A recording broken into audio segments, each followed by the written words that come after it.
Hello all, welcome back to Victory Exams Academy. இந்த வீடியோவில் நம்ம எந்த டாபிக்ஸ் பார்க்க போகிறோம் அப்படின்னு பார்த்தீங்கன்னா திரிகடுகம் அது மட்டும் இல்லாமல் நம்ம 2 வீடியோஸ் பார்க்க போகிறோம். இன்னா நாற்பது பார்க்க போகிறோம். இப்போ திரிகடுகம் இன்னா நாற்பது இந்த வீடியோவில் கிளாஸ் வீடியோஸ் வந்து பார்க்க போகிறோம். நம்ம சேனலில் தமிழுக்கான டெஸ்ட் பேட்ச் போயிட்டுருக்கு. நீங்கள் அந்த சேனல் டெஸ்ட் பேட்சில் ஜாயின் பண்ணணும் அப்படின்னு நினச்சிங்கன்னா டிஸ்கிரிப்ஷன் பாக்ஸில் இருக்கக்கூடிய வாட்ஸ்அப் நம்பருக்கு நீங்கள் கமெண்ட் பண்ணி நீங்கள் அதில் ஜாயின் பண்ணிக்கலாம். ஸோ இது வந்து டெஸ்ட் 2க்கான கிளாஸ் வீடியோ. ஸோ திரிகடமோட ஆசிரியர் வந்து பார்த்தீங்க அப்படின்னா நல்லாதனார். ஸோ இதை பற்றி கொஞ்சம் நம்ம இன்ட்ரோ பார்த்துட்டு வந்துடுவோம். திரிகடுகம் அப்படிங்கிறது என்ன ஃபஸ்ட்டு அப்படின்னா, ஸோ இதோட ஆசிரியர் ஏற்கனவே பார்த்தோம். ஆசிரியர் வந்து நல்லாதனார். இவர் எந்த சமயத்தை சார்ந்தவர் அப்படின்னு பார்த்தோம்னா வைணவ சமயத்தை சார்ந்தவர். அது மட்டும் இல்லாமல் இதில் இருக்கக்கூடிய வெண்பாக்கள் மொத்தம் எத்தனை அப்படின்னு பார்த்தோன்னா இதில் இருக்கக்கூடிய மொத்த வெண்பாக்கள் 101. அதாவது பாடல்கள் வந்து 101 பாடல்கள் இருக்குது. அதில் வந்து 1 அப்படிங்கிறது ஏற்கனவே சொன்ன மாதிரி கடவுள் வாழ்த்து வந்து 1 இருக்கும். அது தொடர்ந்து வரக்கூடிய 100 பாடல்கள். இப்போ மொத்தம் இதில் சேர்த்து 101 பாடல்கள் இருக்குது. இந்த திரிகடுகம் அப்படிங்கிறத நம்ம பிரித்தா திரி கூட்டல் கடுகம் அப்படின்னு நம்ம பிரிக்கலாம். அப்போ திரி அப்படிங்கிறது 3 அப்படிங்கிற ஒரு எண்ணை குறிக்குது. அப்போ என்ன அந்த 3 அப்படின்னு பார்த்தோன்னா 3 மருத்துவ பொருட்களை குறிக்குது. என்னென்ன அப்படின்னு பார்த்தோன்னா சுக்கு, மிளகு, திப்பிலி அப்படிங்கக்கூடிய 3 மருத்துவ பொருட்கள். கடுகம் அப்படிங்கிறதுக்கான பொருள் வந்து காரம் அப்படின்னு சொல்லலாம். ஸோ இது வந்து இந்த மருந்து பொருட்களோட வீரியம், அதாவது அந்த மருந்தை நம்ம எடுத்துக்கிறனால அந்த மருந்து வந்து நம்மளுக்கு ஃபஸ்ட்டு அதோட டேஸ்ட் வந்து எப்படி இருக்கும், காரத்தன்மையோடு இருக்கும். அப்போ இது வந்து எதை குறிக்குது அப்படின்னா 3 மருத்துவ நூலை வந்து குறிக்குது. அதாவது 3 மருத்துவங்கள் நிறைந்த 3 பொருட்களை வந்து குறிக்குது. அப்போ அந்த 3 பொருட்களை வந்து எடுத்துக்காட்டா ஊமையாக ஒவ்வொரு பாடலிலும் வந்து என்னென்ன சொல்லியிருப்பாங்கன்னா 3 அறக்கருத்துக்களை வந்து சொல்லியிருப்பாங்க. ஏற்கனவே சொன்னோம் 14 கீழ்கணக்கு நூல்களில் இருக்கக்கூடிய நூல்களில் 80% நூல்கள் வந்து நம்ம எல்லாமே அறநூல்கள் தான் இருக்கும் அப்படின்ட்டு. அப்போ இந்த திரிகடுகமும் எந்த நூல்களில் தான் வருது, 14 கீழ்கணக்கில் தான் வருது. எக்ஸாம் பாயிண்ட் ஆஃப் வியூவில் நல்லா நோட் பண்ணிக்கணும். மேற்கணக்கா 10 பாட்டா கீழ்கணக்கான்னு கேட்பாங்க. ஸோ இது வந்து உங்களுக்கு 14 கீழ்கணக்கு நூல்களில் வருது. அடுத்தது பார்த்தீங்க அப்படின்னா இவர் எந்த காலத்தை சேர்ந்தவர் அப்படின்னு பார்த்தோன்னா இந்த நூலாக இருக்கட்டும் ஆசிரியராக இருக்கட்டும் சங்க காலத்தை சேர்ந்தவர். இந்த சங்க காலம் அப்படிங்கிறது கிட்டத்தட்ட எந்த ஆண்டு அப்படின்னா ஒரு 2000 ஆண்டுக்கு முற்பட்டதாக இருக்கும் இந்த நூல் அப்படிங்கிற ஒரு கணிப்பு வந்து இருக்குது. ஸோ இந்த ஆசிரியரோட இயற்பெயர் நல்லாதனார். ஸோ அதில் வந்து அவரோட இயற்பெயர் என்ன, நல்லாதனாரோட இயற்பெயர் வந்து ஆதனார். அப்போ அந்த நல் அப்படிங்கிறது என்ன அப்படின்னா அவர் சேர்த்திக்கொண்ட அடைமொழி.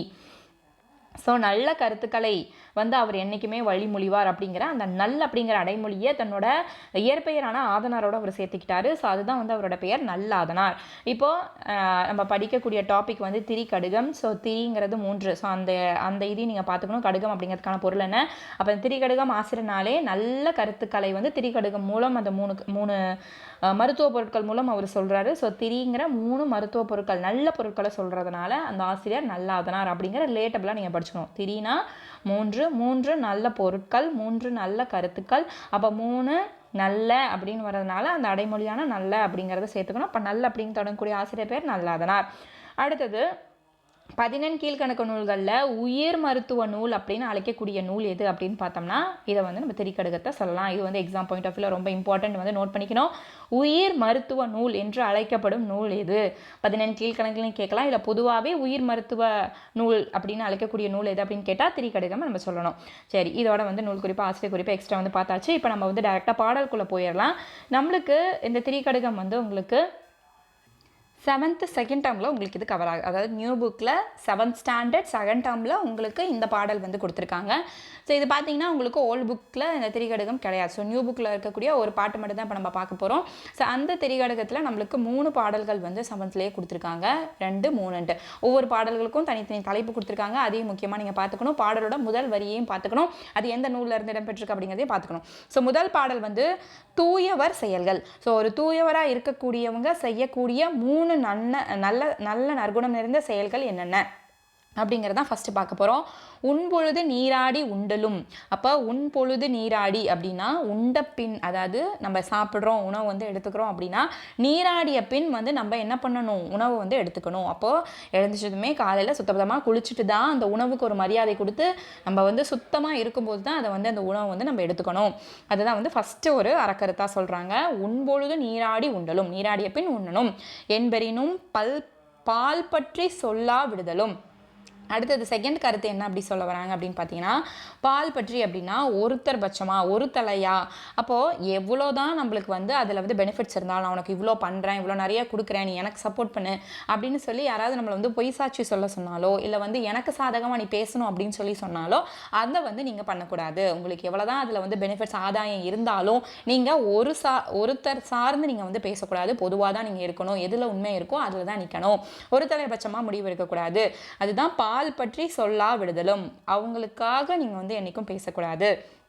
எவ்வளோ பொருள் கொடுத்தாலும், எவ்வளோ செல்வங்கள் நம்மளுக்கு கொடுத்தாலும், எவ்வளோ நன்மை நம்மளுக்கு செய்கிறேன் அப்படின்னு சொல்லி ஆசை காட்டினாலும் ஒரு தலைபட்சமாக நம்ம என்றைக்குமே முடிவெடுக்கக்கூடாது. அடுத்து மூணாவது, தோல்வற்றி சாயினும் சான்றாண்மை குன்றாமை. இப்போ தோல்வற்றினா எவ்வளவு வயது முதிர்ந்தாலும், தோள்கள் சுருங்கினாலும் நம்மளோட சான்றாண்மை வந்து குறையாமல் இருக்கணும். குன்றாமைனா குறையாமை. சான்றாண்மை அப்படிங்கிறது என்ன அப்படின்னா ஒழுக்கங்கள். ஸோ அந்த ஒழுக்க கூறுகள் வந்து என்றைக்குமே நம்மளுக்கு குறையாமல் இருக்கணும். ஆகிய இம்மூன்றும் தூயம் என்பார் தொழில். தூயம்னா தூயவரோட தொழில்களாக இருக்கும். அதுதான் தூயவரின் செயல்கள். தூயம் என்பார் தொழில். அப்போ தூயவரின் 3 செயல்களாக என்னென்ன சொல்கிறாங்க? நீராடிய பெண் சாப்பிடணும். அது ஃபஸ்ட்டு பாருங்கள், பொருளையே தான் கொடுத்துருப்பாங்க. நீராடிய பெண் உண்ணுதலும். செகண்டு, எவ்வளோதான் உங்களுக்கு பெரும் பயன் கிடைத்தாலும் பொய் சாட்சி சொல்லாமல் இருத்தல். அது செகண்டு. மூணாவது என்ன சொல்ல வராங்க? உடல்பாடி தளர்ந்த போதும் என்ன குறையாமல் இருக்கணும்? ஒழுக்கங்களில் குன்றாது இருத்தல் வேண்டும். இந்த 3 கருத்தும் யார் இந்த 3 மனம் மொழி மெய்களால். அப்போ ஃபஸ்ட்டு சொன்னது வந்து மனம், அடுத்து மொழி, மெய். அப்போ இந்த 3லையுமே வந்து என்னவா இருக்கணும்? அவங்க தூய்மையாக இருக்க வேண்டும். யார்? அந்த அறிவு, அதாவது நம்மளோட தோள்கள்லாம் சுருங்கி நம்ம வயதான காலத்திலும் நம்ம வந்து எப்படி இருக்கணும்? ஒழுக்கங்களில் குறையாமல் இருக்கணும். மனதாலும் சரி, மொழியாலும், செய்களாலும், 3ஆலையுமே தூய்மை உடையவரின் செயல்கள் அப்படின்னு சொல்லி செஞ்சுருக்காங்க. இது வந்து ஃபஸ்ட்டு. ஸோ இதோட சொற்பொருள் பார்த்தீங்கன்னா, உண்பொழுது அப்படின்னா உண்ணும் பொழுது, பெயினும் அப்படின்னா பெற்றாலும். அந்த பெற்றாலும் எதுக்கு சொல்கிறாங்க? எவ்வளோ பயன் நம்மளுக்கு கிடைத்தாலும். பெரினும், இப்போ பெரினும் அப்படின்னா பெற்றாலும் அப்படின்னு அர்த்தம். பால் பற்றினா ஒரு பக்க சார்பு, ஒரு தலை பக்கமாக நம்ம வந்து நிற்கக்கூடாது. நடுவு நிலைமையில தான் எனக்குமே இருக்கணும். தோல் பற்றி அப்படின்னா தோல் சுருங்கி வயது முதிர்ந்த நிலை. சாயினும் அப்படின்னா அழியினும். அது வந்து அந்த தோல் நம்ம இறந்ததுக்கு அப்புறம் நம்ம தோல் கூட அழியும். ஆனால் நம்மளோட ஒழுக்க குணங்கள், நம்மளோட நல்ல குணங்கள் வந்து பிறரால் பேசப்படணும். சான்றாண்மைனா நம்மளோட அறிவு ஒழுக்கங்கள். குன்றாமைனா குறையாதிருத்தல். தூயம் அப்படின்னா தூய்மை உடையோருடைய செயல்கள் என்ன அப்படின்னு 3 வந்து சொல்லியிருக்காங்க. இது முதல் பாடல். இரண்டாவது பாடலோட தலைப்பு என்னன்னா, அற உணர்வு உடையாரிடத்து உள்ளவை. ஸோ அப்போ அற உணர்வு இருக்கவங்க கிட்ட என்னென்ன நற்குணங்கள் இருக்கும்? 3 நற்குணங்கள் அற உணர்வு இருக்கவங்க கிட்ட இருக்கும். அது என்னென்ன அப்படின்னு பார்த்தோன்னா, ஸோ ஃபஸ்ட்டு பார்த்தீங்கன்னா, இல்லார்க்கொன்றியும் உடைமையும். அப்போ யார் ஒருத்தங்க தங்கிட்ட இல்லை அப்படின்ட்டு ஒரு வறியவர் வந்து கேட்குறாங்களோ அவங்களுக்கு கொடுத்து உதவுற குணம். அப்போ வறியாருக்கு ஈயும் குணம். ஈயும் அப்படின்னா கொடுத்தல். ஸோ அந்த குணம் வந்து அவங்கக்கிட்ட இருக்கும். யார்கிட்ட? அற உணர்வு இருக்கவங்கக்கிட்ட. அற உணர்வு அப்படின்னா அறவழியில் செல்பவர்களிடம் என்னென்ன குணங்கள் இருக்கும் அப்படின்னு பார்த்தோன்னா, யாராவது ஹெல்ப்னு வந்து கேட்டால் அதை பண்ணுற குணம் இருக்கும். ரெண்டாவது பார்த்தீங்கன்னா, இவ்வுலகில் நில்லாமையுள்ளும் நெறிப்பாடும். அப்போது ஒரு பொருட்கள் அப்படின்னா, ஒரு பொருள் அப்படின்னாலே அதோட நிலைத்தன்மை என்ன, நிலையாமை என்ன. அப்போது பொருளுங்கிறது இங்கே செல்வத்தை குறிக்கிறாங்க, இல்லை வந்து ஏதோ ஒரு பொருளை வந்து குறிக்கிறாங்க. எப்போவுமே மனிதர்கள்கிட்ட வந்து எந்த பொருளுமே நிலையாக, அதாவது நம்மிடமே இருக்கும் அப்படின்னு நம்ப முடியாது இல்லையா? எல்லா பொருளுமே, இப்போ ஒரு பொருள் நம்ம வாங்குறோம், நம்மளுக்கு ரொம்ப பிடிச்சி வாங்குறோம் அப்படின்னா அந்த பொருளோட லைஃப் டைம் எவ்வளோ இருக்குமோ அதுக்குள்ளே தான் அதை நம்ம யூஸ் பண்ண முடியும். அதுக்கப்புறம் அந்த பொருள் வந்து நம்மளுக்கு பிடிக்கலையோ, இல்லை கீழே விழுந்து உடஞ்சிருச்சோ, இல்லை இன்னொருக்கிட்ட அதை வந்து நம்ம கொடுத்துட்றோம், இன்னொருத்தர் அதை எடுத்துக்கிறாங்க. அப்போது செல்வமாக இருக்கட்டும் நம்மக்கிட்ட நிலையாக நிற்காது. அது ஒருத்தரிடமிருந்து இன்னொருத்தர்கிட்ட மாறுபட்டுகிட்டே இருக்கும். இப்போ நம்மக்கிட்ட 10 ரூபா இருக்குன்னா நாளைக்கு 20 ரூபா இருக்கலாம், இல்லை அடுத்த நாள் வந்து 5 ரூபா இருக்கலாம். ஸோ அந்த மாதிரி செல்வம் வந்து நிலையாமல் நிற்காது. அப்படிங்கிற அந்த நெறிப்பாடு தெரிஞ்சு அவங்க வந்து செயல்படணும் அப்படிங்கிறதா இரண்டாவது. அடுத்து மூன்றாவது, எவ்வுயிருக்கும் துன்புறவை செய்யாது. அப்போது எந்த ஒரு சின்ன உயிருக்கும் எந்த ஒரு துன்பத்தையும் கொடுக்காம, அந்த உயிரை வந்து துன்புறுத்தாமல், அதாவது கொல்லாமல் அது இருக்கக்கூடிய 3வது குணம். அப்போ அற உணர்வு உடையவர்கள் இம்மூன்றும் நன்றறியும் மாந்தருக்கு மாந்தருக்குன்னா மனிதருக்கு இருக்க வேண்டியது. ஸோ நன்றறியும் அப்படின்னா நல்ல அறவழியில் செல்லக்கூடியவர்கள் இந்த 3 அறக்கருத்தையும் கண்டிப்பாக வந்து அவங்க ஃபாலோ பண்ணணும். ஸோ அப்போ என்னென்ன ஃபஸ்ட் அப்படின்னு பார்த்தோன்னா, வறியவருக்கு பொருளை அளித்தல். யார் ஒருத்தர் வந்து இல்லைன்னு கேட்குறாங்களோ அவங்களுக்கு கொடுக்கறது. செகண்ட் பார்த்தோன்னா, இவ்வுலகத்தில் பொருட்களின் நிலையாமை அறிந்து நல்வழியில் நிற்றல். ஸோ அப்போ வந்து அந்த பொருளுக்காக நம்ம வந்து தேடி ஓடக்கூடாது. அந்த பொருளுக்கு நம்ம கொடுக்குறாங்க அப்படிங்கிறதுக்காக அந்த பொருளுக்காக நம்ம என்றைக்கும் வேலை செய்யக்கூடாது. ஸோ அதோட நிலையாமையை நம்ம வந்து அறிந்துக்கணும். நிலையாமைனா நிலைக்கும் தன்மை. அது வந்து அந்த அளவுக்கு நமக்கு நிலைச்சு நிற்காது. அப்போ எது நம்ம கூட அதிகமாக நிலைச்சு நிற்கும்? பொருட்கள் நிலைச்சு நிற்காது, உறவுகள், அன்புகள், இதுதான் வந்து நம்மளோட நிலைச்சு நிற்கும். அதை நம்ம வந்து அறிந்து செயல்படணும், நடுநிலைமையோடு இருக்கணும். அடுத்து எவ்வுயிர், மூன்றாவது பார்த்தீங்கன்னா துன்புறுத்தாத நிலையில் இருத்தல், எந்த உயிரையும் கஷ்டப்படுத்தாமல் துன்புறுத்தல். இந்த மூன்றுமே யாருக்கு உரிய குணங்கள்னு சொல்கிறாங்க? அறவழியில் நடக்கும் மக்களுக்கு உரிய குணங்கள் அப்படின்னு சொல்கிறாங்க. இதோட சொற்பொருள் பார்த்தோம்னா ஈயும் அப்படின்னா அழிக்கும், அழிக்கும்னா கொடுக்கறது, சரிங்களா. அடுத்து நில்லாமை அப்படிங்கிறது நிலையாமை. எது நில்லாமை நீங்கள் சொல்ல வராங்க? பொருட்கள் நில்லாமை. அடுத்து நெறி அப்படிங்கிறது வழி. ஸோ அறநெறியில் நடக்கக்கூடியவங்க, அற வழியில் செல்லக்கூடியவங்க. தூய்மை அப்படிங்கிறது தூய தன்மை.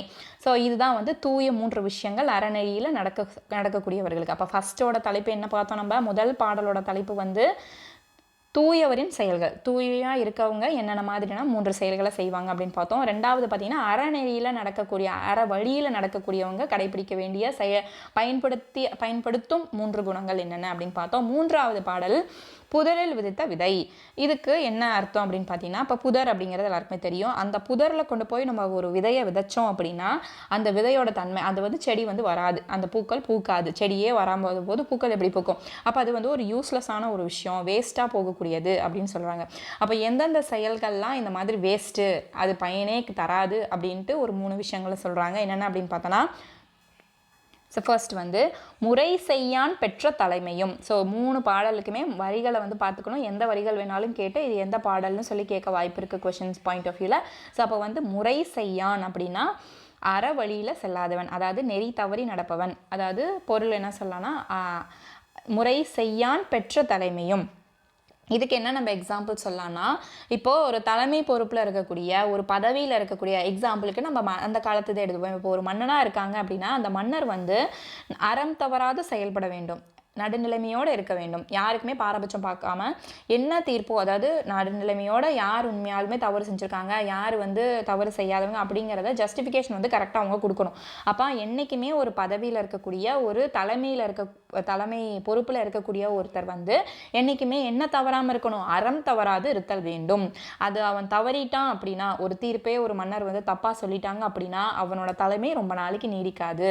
ஸோ அப்போது ஒரு தலைமை பொறுப்பில் இருக்கவங்க எப்படி இருக்கணும்? அறம் தவறாது இருத்தல், அதுதான் வந்து முதல் குணம். அடுத்தது பார்த்தீங்கன்னா நெஞ்சில் நிறையில்லான் கொண்ட தவமும். அடுத்தது இப்போ ஒரு தவம் செய்கிறாங்க, ஒரு முனிவராக இருக்கட்டும், ஒரு தவம் செய்கிறாங்க அப்படின்னா அவங்களுக்கு அந்த புலன்களை அடக்கக்கூடிய தன்மை வந்து இருந்திருக்கணும். அப்போது புலன்களை அடக்கிறதையும் சரி, ஒரு நல்ல எண்ணத்தோடு அந்த தவத்தை வந்து மேற்கொள்ளணும். இப்போ நான் வந்து தவம் செய்கிறேன், நான் வந்து இன்றைக்கி விரதம், எக்ஸாம்பிளுக்கு சொல்கிறோம், இப்போ நான் வந்து ஒரு விரதம் இருக்கேன், ஆனால் வந்து எனக்கு வந்து அந்த டெம்ப்டிங் இருக்குது, நான் வந்து சாப்பிட்ணுன்ட்டு எனக்கு தோணுது. பசி இருந்தாலும் நம்ம அந்த பசியை அடக்கிறது அப்படிங்கிறது தான் அந்த நம்ம இருக்கக்கூடிய அந்த விரதத்துக்கான ஒரு முக்கியமான ஒரு என்ன சொல்லலாம், முக்கியமான ஒரு பண்பு அப்படின்னு சொல்லலாம். அப்போது அந்த தவம் செய்கிறவங்களுக்கு என்ன இருக்கணும்? அந்த நெஞ்சில் நிறையிலான் கொண்ட தவம் அப்படின்னா நெஞ்சில் வந்து அந்த ஒழுக்கம் வந்து இருக்கணும். மனது வந்து அந்த ஒழுக்கத்தை கட்டுப்பாடோடு அதை வந்து செயல்படணும், அதை வந்து நடத்தணும். அடுத்து மூணாவது பார்த்தீங்க அப்படின்னா நிறை ஒழுக்கம் தோற்றான் பெற்ற வனப்பும். நிறை ஒழுக்கம் தோற்றான், வனப்பு அப்படின்னா அழகு அப்படின்னு அர்த்தம். அப்போ நிறை ஒழுக்கம் இல்லாதவன், அழகுடையவனாக இருந்தாலுமே அவன்கிட்ட ஒழுக்கம் இல்லைன்னா அந்த அழகு அவனுக்கு எந்த ஒரு பயனையுமே தராது. இப்படிங்கிற இந்த 3 எதுக்கு ஈக்குவலாக சொல்கிறாங்கன்னா, தூற்றின் கண் தூவிய வித்து. தூற்று அப்படின்னா புதர். ஸோ புதரில் தூவியப்பட்ட வித்துனா விதை. ஸோ புதரில் தூவப்பட்ட வித்துக்கு ஈக்குவலாக இந்த 3 விஷயங்களும் அவங்ககிட்ட அது இருந்தாலுமே அது பயன்படாது. அப்போ தலைமை குணம் அவன்கிட்ட இருக்குது, ஆனால் வந்து அறநெறியில் தவறி அப்படின்னா அந்த தலைமை குணம் அவனுக்கு பயன்படாது. இரண்டாவது என்ன பார்த்தோம்? நெஞ்சில் நிறையிலான் கொண்ட தவம். அப்போ அவன் தவம் செய்கிறான், ஆனால் அவனோட மனது வந்து ஒரு கட்டுப்பாடோடு இல்லாமல் இருக்குது. அதை தேடுது, இதை தேடுது, ஏதோ ஒன்று வந்து அப்படியே சாப்பிட்றாங்க. அப்படிங்கும்போது அப்போ அவனோட மனதில் ஒரு ஒழுக்கம் இல்லை. அப்போ அந்த தவம் வந்து அவனுக்கு பிரயோஜனம் இல்லை, அந்த விரதம் அவனுக்கு பயன்படாது. அடுத்து மூன்றாவது என்ன சொன்னோம்? தோற்றாதான் பெற்ற வனப்பு. அப்போ அழகு இருந்தாலுமே அவன் ஒழுக்கம் இல்லாதவனாக இருந்தால் அந்த அழகு அவனுக்கு எந்த ஒரு பயனையுமே தராது.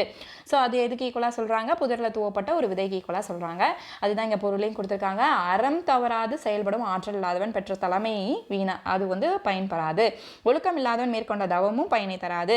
மேலான ஒழுக்கத்தை கடைபிடிக்காதவன் பெற்ற அழகும். இது 3மே எதுக்கு ஈக்குவலாக சொல்கிறாங்க? புதரில் விதைத்த விதை போன்று பயனற்றவே. அப்போ அவனோட தலைமையும் பயனற்று போய்விடும், தவமும் பயனற்று போய்விடும், அழகும் பயனற்று போய்விடும். எதனால்? ஒழுக்கம் இல்லாத எல்லாமே வந்து பயனற்று போய்விடும். சொற்பொருள் நிறை ஒழுக்கம் அப்படின்னா மேலான ஒழுக்கம். தோற்றாதான் அப்படின்னா கடைபிடிக்காதவன். அடுத்து வனப்பு அப்படிங்கிறது அழகு, தூருங்கிறது புதர், வித்துங்கிறது விதை. இந்த சொற்பொருளும் பார்த்துக்கணும். நம்மளுக்கு வந்து பாயிண்ட் ஆஃப் வியூ எக்ஸாம்ஸில் வந்து கண்டிப்பாக கேட்கறதுக்கு வாய்ப்பு இருக்குது. நம்மளுக்கு வந்து இலக்கணத்திலேயே தனியாக வந்து சொற்பொருள், அதாவது சொல்லும் பொருளும் அப்படிங்கிற டாபிக் வந்து கொடுத்துருக்காங்க. அப்போ ஒவ்வொரு இதையும் நம்ம படிக்கும்போது அந்த சிலபஸில் இருக்கிறத நம்ம கண்டிப்பாக படிச்சுக்கணும், தரவாக படிச்சுக்கணும். அது இல்லாமல் நம்ம 6 to 12 வந்து கண்டிப்பாக படிச்சாகணும்.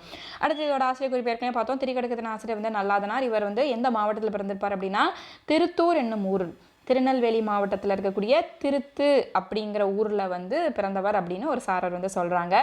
இவரை வந்து செரு அடுதோல் நல்லாதன் அப்படின்ட்டு எந்த நூலில் குறிப்பிடுறாங்க அப்படின்னா பாயிரம் அப்படிங்கிற அந்த நூலில் இவர் என்னன்னு சொல்கிறாங்கன்னா, இவரோட ஒரு சிறப்பு பெயராக இருக்கட்டும், இவர் கொடுத்த ஒரு தலைப்பாக இருக்கட்டும், இல்லை ஒரு அவரை வந்து பெருமிதப்படுத்தி சொல்லக்கூடிய ஒரு பெயராக இருக்கட்டும், என்னென்னு சொல்கிறாங்க அப்படின்னா செரு அடுதோல் நல்லாதன். அதுலேயே நல்லாதன் அப்படின்னு வந்துருச்சு. ஸோ அது எந்த நூலில் சொல்லியிருக்காங்கிறதையும் பார்த்துக்கணும். பாயிரம் அப்படிங்கிற நூலில் குறிப்பிட்டிருக்காங்க. நல்லாதன், நல்லாதனார். ஸோ அப்போ நல்லாதனார் என்னன்னு சொல்கிறாங்கன்னா செரு அடுதோல். அப்போ செரு அப்படின்னா போர் வீரர் அந்த மாதிரியான பொருளை குறிக்குது. அப்போ இவர் வந்து ஒரு போர் வீரராக இருந்திருக்க வாய்ப்பு இருக்குது அப்படிங்கிறது இது பாயிரத்தில் சொல்கிற இந்த வாக்கியத்தை நம்ம பார்க்கும்போது மேபி இவர் வந்து ஒரு போர் வீரராக வந்து இருந்திருக்கலாம் அப்படிங்கிற ஒரு கருத்தும் வந்து சொல்லப்படுது. அடுத்த நூல் குறிப்பு பார்த்தீங்கன்னா திருக்கடுகம். இது வந்து 11 கீழ்கணக்கு நூலில் ஒன்று அப்படின்னு பார்த்தாச்சு. இதில் வந்து எத்தனை வெண்பா இருக்குது? 100 வெண்பா இருக்குது, 100 பாடல்கள் இருக்குது. சுக்கு, மிளகு, திப்பிலி ஆகிய மருந்து குணங்கள் வந்து இதுக்கு இருக்குது. இம்மருந்தை உண்ட மனிதருக்கு உடல் நோய் வந்து நீங்கும். எப்படி வந்து இந்த மருந்தை சாப்பிட்டா என்ன ஒரு நோய் இருந்தாலும் நம்மளுக்கு நீங்குமோ, அதே போல் இந்த திருக்கடுகம் பாடலில் இடம்பெற 3 கருத்துக்களை நம்ம வந்து கேட்கும்போதோ இல்லை நம்ம கடைபிடிக்கும் போதோ நம்ம அதை ஃபாலோ பண்ணும்போதோ மனதில் இருக்கக்கூடிய மயக்கம், கலக்கம் இது எல்லாமே நீங்கி நம்மளோட மனது வந்து தெளிவடையும். நூலின் பயன் இதே தான். திருக்கடுக பாடலில் 3 அறக்கருத்துக்கள் வந்து கற்போரின் மனதுள்ள எதை நீக்குதான்? அறியாமையை நீக்கி அவங்களுக்கு எதை வந்து கொடுக்குது? ஸோ ஒரு விளக்கம், ஒரு தெளிவை வந்து கொடுக்குது. ஸோ குன்றின் மேல் இட்ட விளக்காக ஒரு வெளிச்சத்தை, ஒரு வந்து ஒரு நல்ல செயலை செய்வதற்கான ஒரு வழிமுறைகளை, நெறிமுறைகளை வந்து இந்த நூல் வந்து கொடுக்குது அப்படிங்கிறது இதோட பொருள். ஸோ திரிகடுகம் நம்மளுக்கு ஓல்ட் புக்கில் கிடையாது. ஸோ நியூ புக்கில் நம்ம இப்போ முடிச்சாச்சு. அடுத்தது பார்த்தீங்க அப்படின்னா இன்னா 40 வந்து நம்மளுக்கு நியூ புக்ஸ்லேயும் கிடையாது, ஓல்ட் புக்லேயும் கிடையாது. நம்ம வந்து அவுட் ஆஃப் சோர்ஸ் தான் பார்க்கணும். ஸோ அதில் எந்த பாடல்களை பார்க்குறது நம்மளுக்கு தெரியல. ஸோ அதனால் திரிகடுகம் வந்து நம்மளுக்கு ஆசிரியரும் அந்த நூலோட இன்ட்ரோ மட்டும் நம்ம இப்போ பார்க்க போகிறோம். ஸோ இன்னா 40 அதோட ஆசிரியர் வந்து கபிலர். இதில் இருக்கக்கூடிய பாடல்கள் வந்து மொத்தம் 41 பாடல்கள். இது எப்பயும் போல் அந்த 1 அப்படிங்கிறது அது கடவுள் வாழ்த்தை வந்து சொல்லுது. ஸோ அதனால் 40 + 1 41 பாடல்களை வந்து இது கொண்டு இருக்கு. அடுத்தவருடைய காலம் கபிலரின் காலம் கிபி 4ஆம் நூற்றாண்டு அப்படின்னு சொல்கிறாங்க. இதில் இருக்கக்கூடிய வெண்பா வந்து என்ன வெண்பா எழுதியிருக்காங்கன்னா இன்னிசை வெண்பாவில் இதை வந்து எழுதியிருக்காங்க. அடுத்தது பார்த்தீங்கன்னா நம்ம இதுவும் வந்து 14 கீழ்கணக்கு நூலில் தான் ஒன்று. ஸோ அப்போது 40 அப்படிங்கிற அந்த எண் தொகையை குறிக்கப்படும் 14 கீழ்கணக்கு நூல்களில் மொத்தம் எத்தனை அப்படின்னு 14 கீழ்கணக்கு நூல்கள் நம்ம ஏற்கனவே பார்த்தாச்சு. ஸோ மொத்தம் எத்தனை நூல் இருக்கும் அப்படின்னு 14ல் பார்த்தோம் அப்படின்னா 18 நூல் இருக்கும் அப்படின்னு பார்த்தாச்சு.